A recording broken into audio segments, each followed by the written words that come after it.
Wang Daishin degan bu ism nurg'un do'stlarga notanish bo'lsa-mu, lekin T-sahnasida mangan bu qari yigitni ko'rsa, ko'pchilikning esi kelishi mumkin. 2015-yili Beijing moda kiyim haftaligida butun maydondan o'chiqirib o'tgan bu bobay, usti tarafi yalang'och holda sharq shimol purqi bor. Ham san'at purqini yo'qotmagan bo'lib, T-sahnasida nihoyat ruhli ko'na biroqla torda nomi chiqib ketgan. Orqada torda kelishgan bobay, eng qaltis bobay qatorliq atoqlarga erishgan. Nom chiqargandan keyin kechikib yetishgan klassik bo'lib qoldi. Shundan keyin u to'xtamay har xil filmlarga taklif qilindi. O'smir Jang Sanfang, Shandong hujum qilish, qatlama polvon, ulug'vor istiqbol qatorliq nurg'un kino, televiziya teatrlarida uning siymasi 2020-yili Jang Yishan bilan hamkorlashgan yangi nusxadagi bu haykalda ko'rmanlar garchi Jang Yishanning rol olish mahoratini gumonlangan bo'lsa-mu, lekin Wang Daishinning ifodasi yaxshi bo'ldi. Ko'p sonli tomoshabinlarning e'tirof qilishiga erishdi. Teatrda u Xun Jiaojuning rolini olgan. Garchi sahna tekstidan ancha-muncha sharq shimoldan qo'rq chiqib tursa-mu, ammo uning rol olish mahorati izchil yaxshi bo'lib, Xun Jiaojundan iborat bu personajning rolini nihoyat to'liq egallagan. Teatrda u nihoyat layoqatli artist edi. Rol olishdan boshqa vaqtlarda Wang Daishin zodi qandoq? Bugun biz Sinchaq salon bilan birlikda qari yigit Wang Daishinning o'zgacha hayotini tushunib, uning hikoyasini anglab boqaylik. Nurg'un tomoshabinlar Wang Daishinning artist salohiyatidan boshqa yana obraz gachi teatrini ijod qiluvchi ekanligini bilmaydi. 1936-yili Wang Daishin Liaoning o'likisidan Shinyang shahridagi bir oddiy oilada tug'ilgan. U 24 yosh kirgayli Shinyangdagi ma'lum drama o'miga kirib, drama artisti bo'lgan. 1985-yili 49 yoshli u obraz gachi teatri Odam va yilonni o'rinlagan. Shundaqla shu yili u obraz gachi teatrini ijod qildi.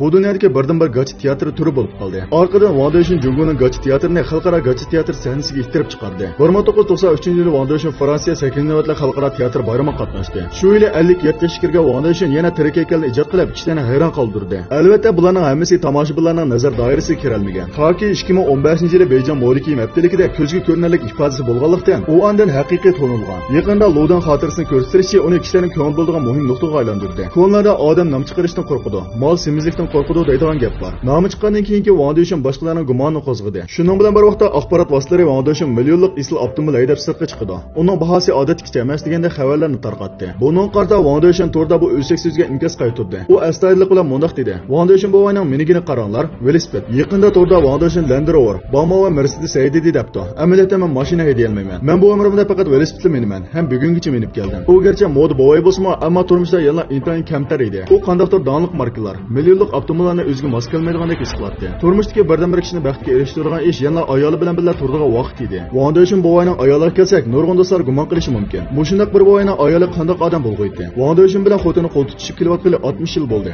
Turmushi yana intayin baxtli. 1960-yili 23 yoshga kirgan Wang Daishin askar bo'lishni tanladi. Keyin Shinyang harbiy rayoni san'at o'migining bir adabiyot san'at askariga aylandi. Shu chog'da u xotini bilan tanishdi. Xotini san'at o'migining artisti bo'lib, doim bilan hamkorlashadi. Ikkilan uzluksiz tushunish jarayonida asta-asta muhabbatlashib, oxirida to'y qasriga qadam qo'ydi. U chog'dagi harbiylar uning hayotidagi eng cho'nqur aslamasiga aylangan. Do'stlari orasida Wang Daishinning yana bir xotinini erklatkichi talva degan laqab bor edi. U har yili xotinining tug'ilgan kunini romantik o'tkazib beradi. Doim uni olib ham yerga borib sayohat qilib, uningga bu dunyo barcha go'zallikni beradi. Wang Daishin mushundaq badan holatini saqlay olgan. Ayolning badan shaklimi uningga tan bermaydi. Bu yil 78 yoshga kirgan ayolning beli inchiki. Moda yasangan bo'lib, bir jup uzun put o'rindiqning yarmidan ko'proqni egallagan. Bu badan shakliga nisbatan menimcha nurg'un yosh qizlarga havas qilinishi mumkin. So'rab baqsam, bu rostla 78 ga kirgan mo'mayda bo'lishib tegishlik badan shaklimi? Mo'mayning yosh vaqti chuqum eng chiroyli, soat jamal darajalik bo'lishi mumkin. Er xotin ikkisining badan sharoiti intayin yaxshi bo'lg'achqa, ikkisining qizlari bak nachar bo'lib ketishi notayin. Wang Daishinning qizi Wang Chi hozir 52 yoshga kirdi. Bir DJ qiz. Ota-onasi o'xshash Wang Chi bir qadar o'zgacha. Erkin ozod yashaydi.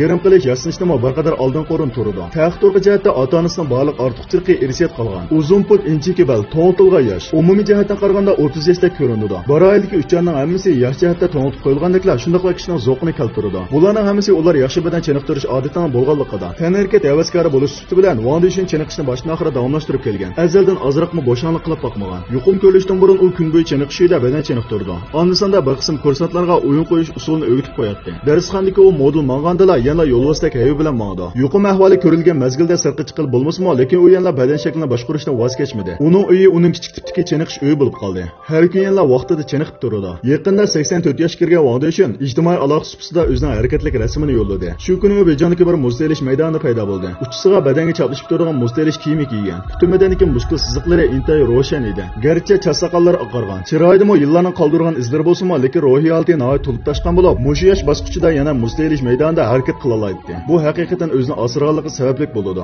Muz telish maydonidagilarning ko'pinchisi 20 necha yoshlik yoshlar chamiskilar bo'lib, 84 yoshlik Wang Daishin buning ichida go'zal manzarga, butun maydondagi eng qaltis erga aylandi. Albatta bularning hammasidan oldingi sharti yosh ruhiy holatini saqlab qolish, qanoatchan bo'lishdan kelgan. Nom chiqarish degan chuqur boyasha turmushdan bahramand bo'lish, har kuni katta ziyofat, isil mashinalar bilan yurish deganlik emas. Buni baxt bo'lishi notayin. Chunki Chunki Wang Dushunga nisbatan aytganda hozirgi turmushdan bahramand bo'lib, o'zi xushal bo'ladigan ishni qilish eng muhim. Bir baxtli oila, sog'lom badan, sirdosh hamroh bo'lishning o'zida kishilik hayotdagi eng chong baxt emasmi? Sinchiq salonning bu mazmuni mushada yoqlashdi. Agar sinchiq salonning mazmunlarini yoqtirsangiz, ham sinchiq salonning taraqqiyotini qo'llasangiz, bu mazmunni texnik ko'p odam ko'ra olishi uchun yulduz belgisini besib qo'ying.